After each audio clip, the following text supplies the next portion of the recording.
நண்பர்களே, இந்த பெரிய கடலில் மிதக்கும் இந்த மாபெரும் கப்பலை பார்த்தீர்களா?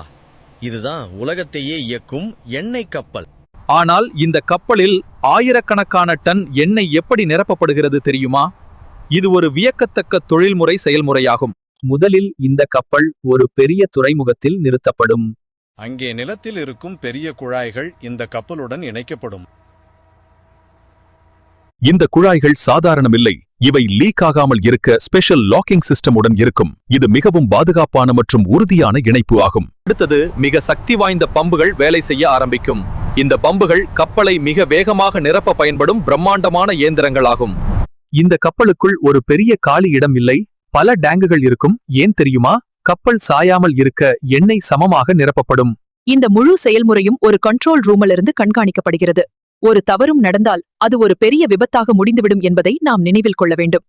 கப்பலில் எண்ணெய் நிரப்பி முடிந்ததும் ஒவ்வொரு பகுதியும் சரிபார்க்கப்படும்.